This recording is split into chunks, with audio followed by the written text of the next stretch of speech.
You're listening to For Clients Only, a podcast by Harvest Advisors. I'm David Rook. And I'm Sean Cook. Sean, we are now 60 days into the Iran war. And clearly one of the big talking points, and even though it's not something we want to always be talking about, it's becoming ever more clear that this is turning into a major energy crisis. Yes. And so I know you have some thoughts about that. Yeah. So we've had to try to pull back and maybe find a positive lens. It's getting harder and harder. So we've had just in the last 4 or 5 years, we've had two major energy shocks. The first was Russia's invasion of Ukraine, and then our war with Iran is another now. And as we're... And to a smaller extent, even the invasion in Venezuela. Yes, right. Yeah. And so it puts a fine point on how dangerously, interconnected everything is for energy and how exposed countries are to the price of fuel, right? So we've seen prices go up here somewhat and... Oh, not somewhat. I literally today just filled up our car. Well, I'm glad you did it now instead of in a few weeks. Was what I think it was about $4.19 a gallon. And we're not to get too far in the weeds, but the world is just about running out of stored oil. Right. And so the real impacts of this are yet to be felt if it continues the way it is.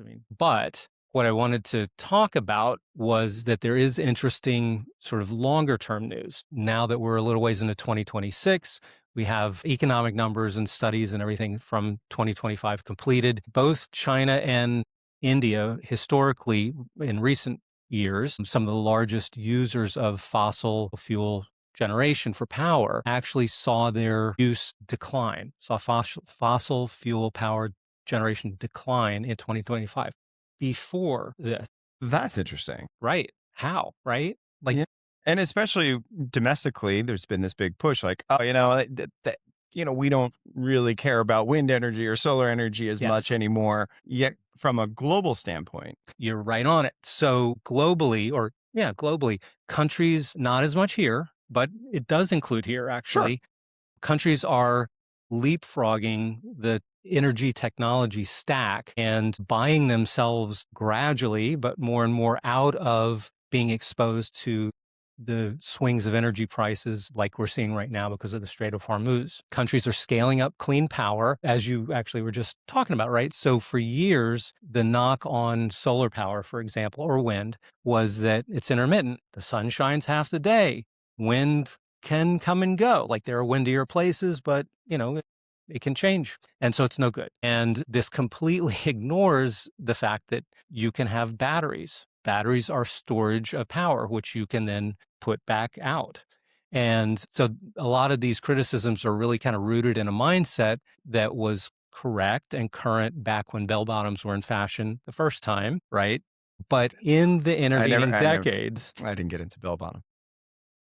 The intervening decades, one of the things that happens with lots and lots of technologies is as you build it, you learn more. You learn how to do things more efficiently. You learn different materials work better, different configurations, all of that. The costs come down. This has happened for decades with renewable sources of energy.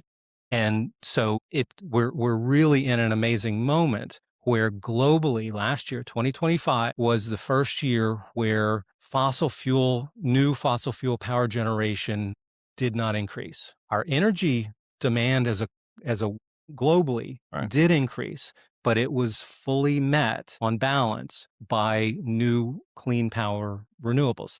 Could the assumption be that now with this energy crisis caused by the Iran war, fossil fuel energy is more expensive to produce? Yes. And it's not even because of this, not even because of the war, right? Right. Talking about starting before it happened. And so last year, battery prices declined 45%. And so what we've had... Are we talking about like the kind of batteries that you like put in your remote? No. Good question. Well, it could be, but I think one of the ways to think about it is like the smartphone with digital cameras. I'll use the camera analogy because it's a great one always. There was a moment, right? We had digital cameras, right? all that kind of stuff. There was a moment though with the smartphone when phones started being cameras and they got better and better, where all of a sudden it seemed like it wasn't really all of a sudden, but pretty quickly, all of a sudden it was essentially free to take pictures, right?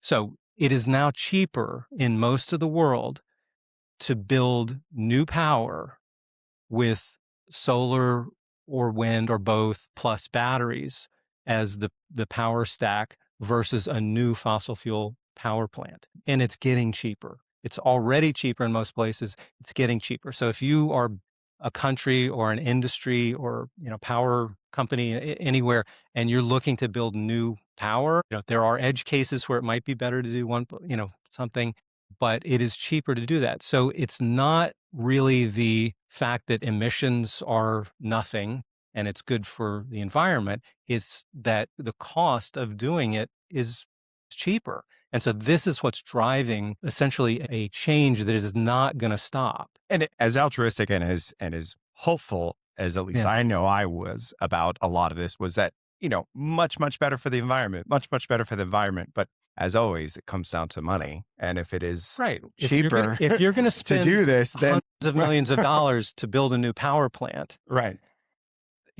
If a country subsidizes you and says, well, you have to build it, with natural gas or with coal, and we'll pay you hundreds of millions of dollars because we want to subsidize an industry. Yeah, sure, that economically might work. The wind is against that. And so my analogy is like the Polaroid. Existing technology for fossil fuel generation has gotten better over time. Sure. We can find fracking, all kinds of things like that. But that's a pretty mature technology overall. And so it's kind of like Polaroids. If you want to take pictures, right, you buy the pack of Polaroid things, of film.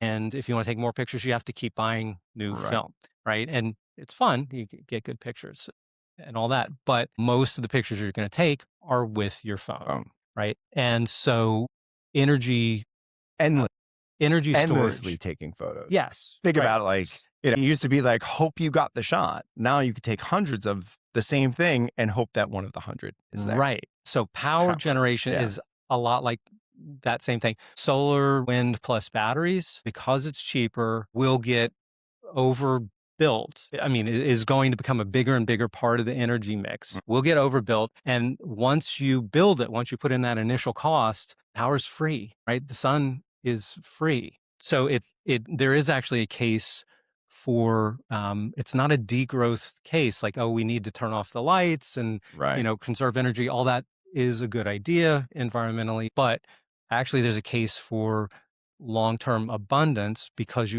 will have, growth in power available from essentially renewable sources. And to bring it back to the start of the conversation, this is, I think, an interesting lens to think about this conflict through. Like maybe I think I can get too hopeful with it, but the likelihood of having large-scale geopolitical conflicts essentially driven by the quest to dominate resources for power, like oil. You take that variable away now. Yeah.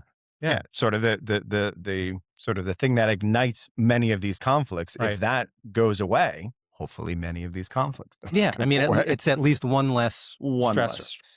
So it's a very interesting moment, 2025, first year where where the growth in energy that the globe demanded, not driven by demand destruction like we had during COVID or that we may have, coming up here as the cost of energy for gasoline and jet fuel and all that goes up because of this conflict. Like we'll have demand destruction because of that. But normal conditions without conflicts, the world always wants a little bit more power to do new things, to grow, all of that. And we already, before this conflict happened, were meeting all the growth with new renewables, and it is exponentially rising. So it's likely over the next years ahead that we'll actually see both increasing amounts of available energy and a ever decreasing share of it coming from fossil fuel generation. So it'll take decades, right? But you say that is the path we're on now. You say decades, but the exponential growth and build out of AI needs power. Yes, that's obviously one of the drivers. one of the drivers. So it may not be decades. Yeah, maybe no, quicker. and Hopefully, one of the value adds of having this podcast and sharing some of these insights is, again, if you've kind of been listening over the last year or so, that talk about renewable energy and alternative forms of energy, like that's not been a big talking point, at least yeah, here domestically. Yet, hopefully what you're gaining from this is some perspective that it is a global market. It's a right. global economy. And And whether it's AI or energy yeah, or the intersection of those, that's one of the things that we're always looking at these trends to try to figure out how it impacts us and our clients through investments or anything else. yeah. And sometimes it's just interesting info to have. Sometimes there are things that are actionable, but the world doesn't stop changing. As humans, we tend to fix ourselves wherever we are. And when we project things ahead, it's just kind of a little bit different than what it is right now. And the reality is the world changes dramatically over, years and decades, sometimes very I quickly. was just going to say, and at faster Yeah. clips, it Yeah. seems because we are so, as humans, come so much more advanced, continue to be advanced, Yeah. and Well, then add AI tools to the mix, yeah. and it becomes even quicker. Yeah. There's a thing called hedonic adaptation, which is just you get used to stuff.